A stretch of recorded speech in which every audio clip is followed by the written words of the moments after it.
Okay, so I've been thinking about really heavy stuff, existential crisis stuff this morning, and um, really processing it and giving myself safety to process it out loud, um, whatever I'm making sense of as I go through a mental health diagnosis of schizophrenia. And it's really challenging because for me, um, any kind of pathologic, or what's the word, pathologization of um, our experiences and how our bodies are wired um, at an autonomic level, at an unconscious level, at an energetic level. It doesn't add any value to my life, first of all. So that's one component I'm challenged with.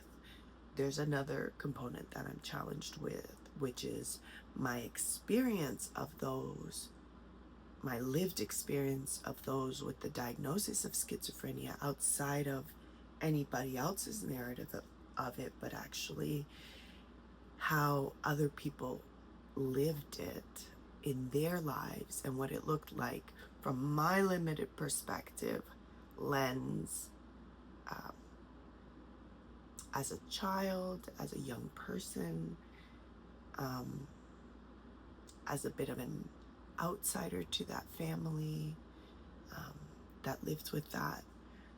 And so I have my own kind of states, unconscious states. Like, I learned these things early in life. So I wouldn't have said, hey, this is how I'm going to believe that. It's just, oh my gosh, this looks like this and it feels scary. So that must be scary, or that must be terrible. So there's that element there that I'm navigating. And then there's the element of my professional experience of, from a social service worker training, of not needing the diagnoses to mean anything, to be present with this human um, that needed support, and that from a conscious lens. So all of the stuff that I lived as a youngin', um, where I made up my mind about the world with logic, without logic, with experience, without experience. That's just how we are, right? We, especially if you have trauma, you wire it in fast. Oh, this means that. We wire in pattern and meaning and intensity, uh, value, priority in our nervous system as an alert system or as a safety system, depending on the context, right? The experiential context of when we learned or imprinted that particular experience. And so there are many narratives, both experiential as well as theoretical, um, cultural, that are feeding into this, how I'm experiencing this existential diagnostic, or this diagnostic on my existential experience of life, and how my body presents with it.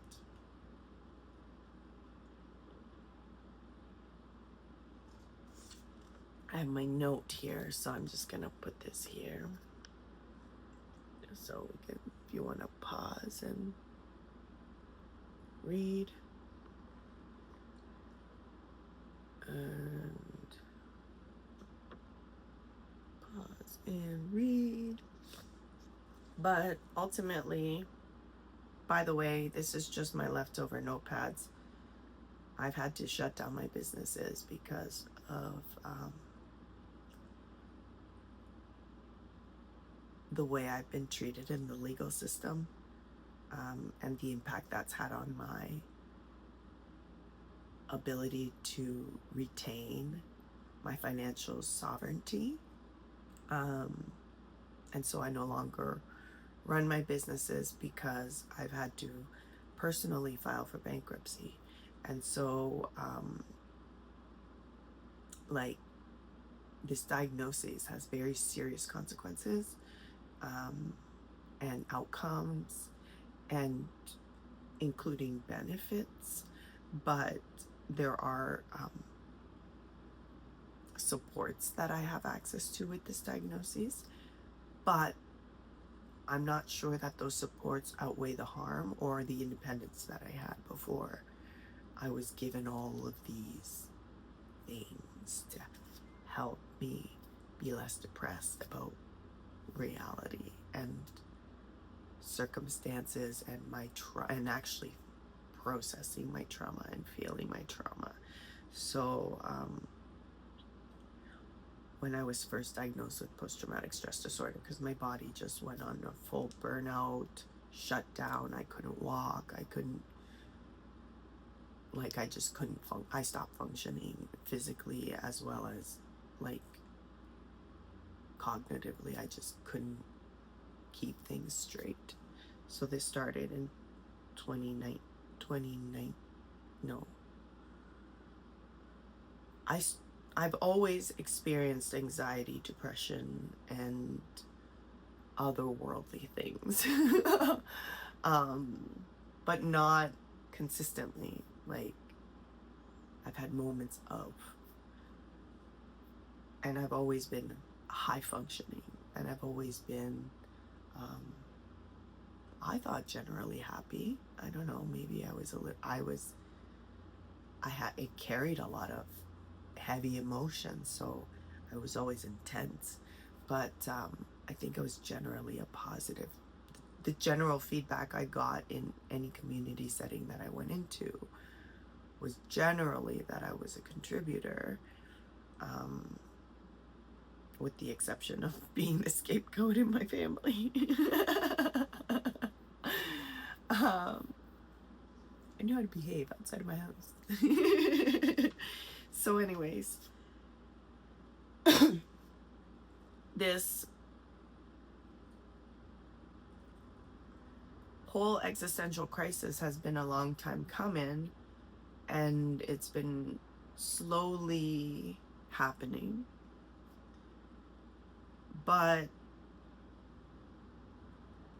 the diagnostics that I'm really struggling with is this one of schizophrenia, and particularly because of the path that got me there,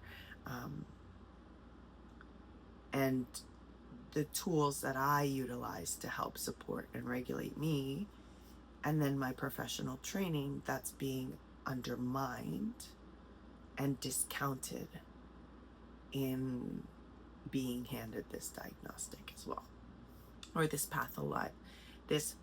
pathologization. I can't even say the word. I hear it perfectly in my head. I say it flawlessly in my head.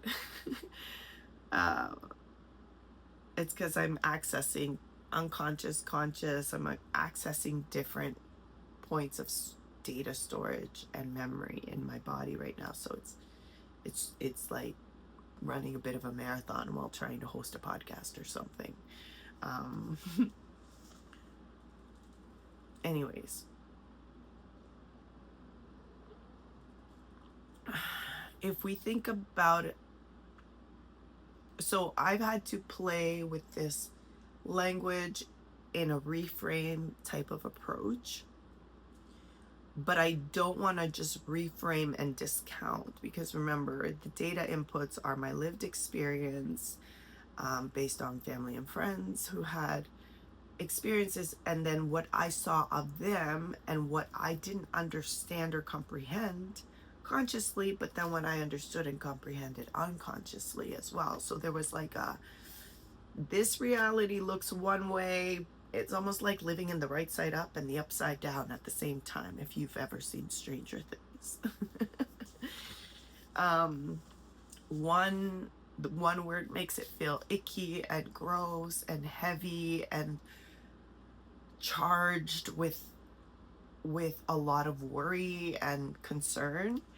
And then I want to generate a reframe because at an energetic level, I want to use this block in my personal perspective of the word schizophrenia, of my circumstances, as a stepping stone to generate a better relationship. Because again, the word schizophrenia, the diagnosis, the medications, none of that actually help me address the physiological feelings, the absence of space to process and safety to process the traumas that I have lived in this reality for reals, like being born in a war zone, being separated from your birth mother at 10 months, and then being reunited with her at 3 years, which means being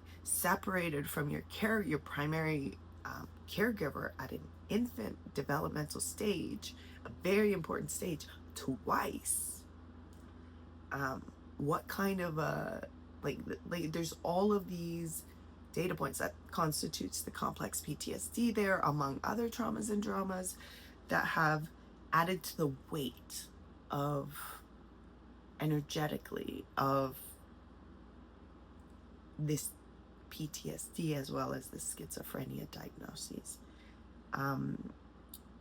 But in schizophrenia, there's an actual pathologization of our experience and our traumas, or the absence of time and space and safety to process what happened, or what was that, or what do I call that, or was that okay? Like, that's the processing piece. Or my body's reacting like this, but everybody else is telling me this. That's the processing piece. That diagnosis, it doesn't help me in any way. It's not giving me medication that are safe for my body, that have good long-term prospects and prognoses and outcomes. There's a higher guarantee of a lot more damage than there is help at a lifestyle level, at a real what's possible level. These diagnoses stop me from holding certain positions and privileges and opportunities because of all the stigma, but of all of the real world tangible impacts of these situations. It doesn't mean it's going to happen all the time, and we can't actually know how it's going to happen, or when we know how it's going to happen and we know how to prevent it, not all situations, players, and stakeholders have the appetite to hold space for these types of real life experiences. And so at a financial level and at a subsistence level, it has impacts. And then at a personal perceptual level, like, I'm struggling with my own lived experience prejudice on the diagnostic, and I'm not actually any further ahead. Like, nobody's better off for it. I'm not, except, the people that made money off of telling me I have this, of looking at what they already know and saying, yep, okay, you have this, bing, bing, bing, here's the money on the medication, here's the money to the medical system, here's all the time in hospital, here's all the time in, like, there's no actual value to my life in any of that, other than the experience I've gained in understanding what's working and what's not. So, like, the process of it has been, added value, I suppose. But anyways, so there's the this pathology path, and I'd rather reframe that path. And I'm not saying, because medically real things are happening, and to, you know, when somebody goes down when they're having one of these episodes because their nervous system can't hold all of the charge of all of the realms or experiences their bodies are allowing them to have access to, and they don't have the ability to channel that circuitry fluidly in a way that we would say is acceptable in this material world, then or beneficial in this material world, or real to what others are experiencing now, then like it just doesn't help the me. It helps a lot of other people, but it doesn't help me. The process I have chosen to add value to the process by learning from it and observing it and studying it and really trying to process it and extract data from it. Like the good data and the data that's usable, not the one that's adding more of that heaviness and strain and discomfort with it. So the reframe that I'm giving a schizophrenic episode, because I experience what others would call schizophrenia or delusions as claircognizance, clairsentience, clairvoyance, clairgustance, clairaudience. Like it, there's so many ways that I experience my senses not being of this world, not being in this present reality. Those are the skills that I experience them as when I'm well regulated. And then I've had what I would call schizophrenic episodes induced by being medicated against my will, or when I've been on medications I've been prescribed. I've had this experience where in my reality, my waking reality, I'm having something that is not here or real or like at a heightened dysregulated sense, and I'm interacting with it. But when I've had those experiences, I've been on the prescribed medications, or I've been in hospital, or I've been in police custody. So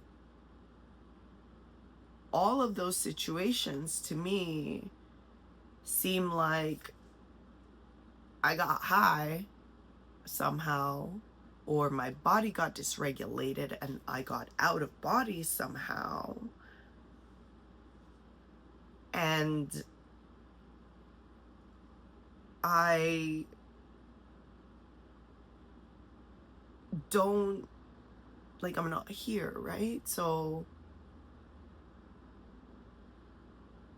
when I think of that, like, I'm astrally traveling is what I give that language to now when I go and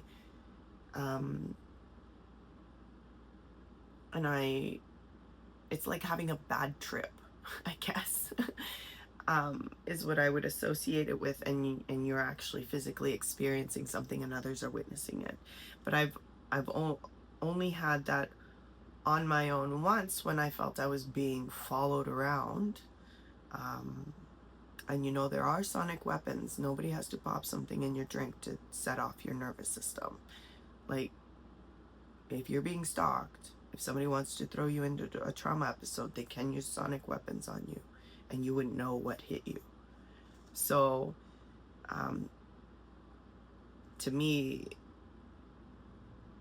these episodes that I've had have been induced by stress and by like my body detecting something that I know is not okay or is overwhelming my nervous system, whether that's because of a drug, because I'm scared, because I'm overwhelmed, because I don't know what's happening, because I had an expectation of coming into a situation and having one outcome, and then I'm being treated in a completely different way than what's expected. Like, it's like going shopping and buying your coffee, and you come in and they decide they're going to brush their teeth for you. Like, it's not like, you just don't expect it, right? Like, that's not what you're expecting. That's all I can say. It's not like I wanted them to be nice to me and they slighted me. Like, no, it's like, whoa, what's this? And having that experience, and nobody else is aware of what you're experiencing, but that's what you're seeing, even though you know that that's not what they think is happening. They just think they're serving you coffee.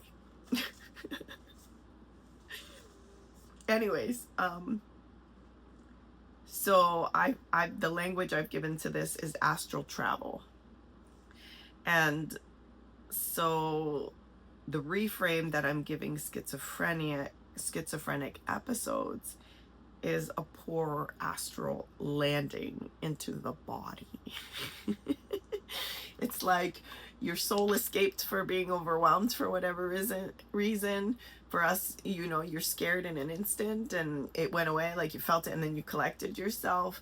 It was 1 minute or a nanosecond, but your soul escaped and went on some other story of what this person's really telling you, and you know, your imposter syndrome showing up, or there was somebody that came around the corner that you didn't expect because you were in La La Land. Like, whatever the reason, that your energetic body just kind of said, "Oh, this is too much in this physical body. Away I go."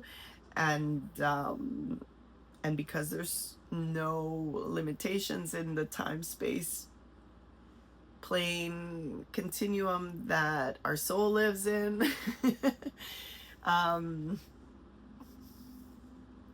then it comes back to us and we think we're cool, but we've come back with a whole host of stories that our hyper vigilant brain is processing. Oh, that was real. And we get the stimuli, or something remains unsettled underneath, and then you think you're here, but your body's still elsewhere now, because for a split second you were gone, and then you brought back all these stories in that split second. And so to me, it's like a poor astral landing where part of the soul left and came back, and with new data, which is the reality that I'm seeing in my mind's eye and in my real world, but others are seeing some other hologram and I'm seeing some other hologram. Anyways, that's how I'm reframing it. And so the soul went astral traveling. The data landed roughly or poorly in the body. Yeah, that's what I'm processing in all of this, and providing reframes so I can have a little more stasis around investigating more about the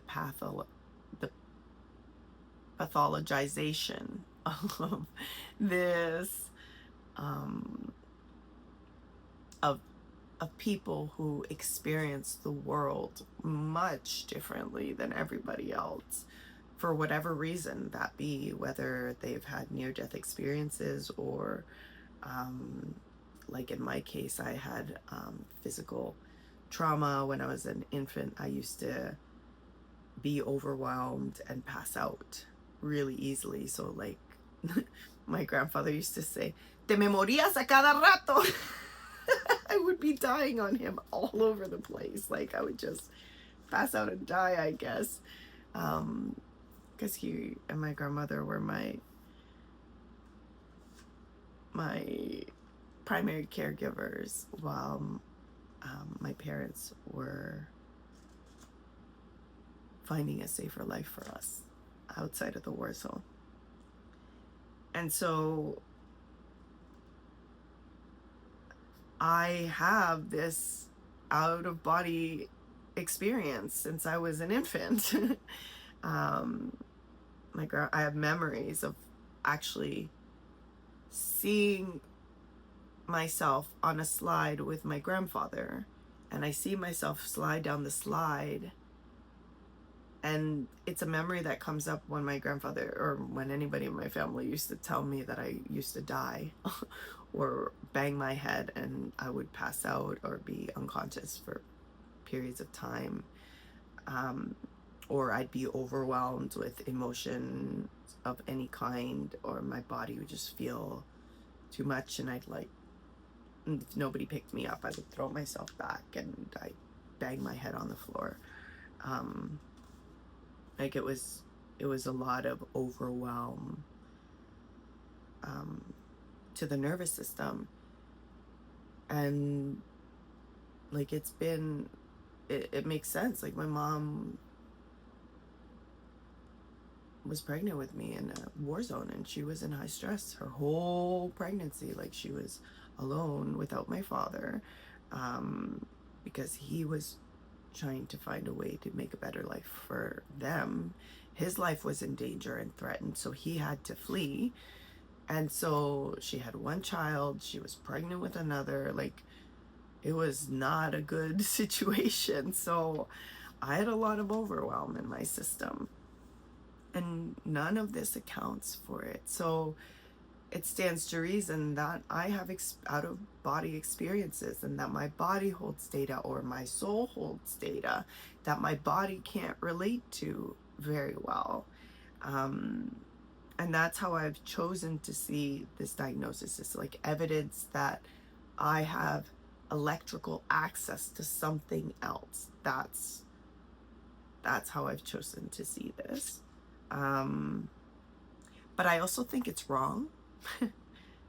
I think it's my clair skills being exacerbated by and dysregulating my body by high stress situations, or sonic weapons, or medical weapons. Medicine as weapon.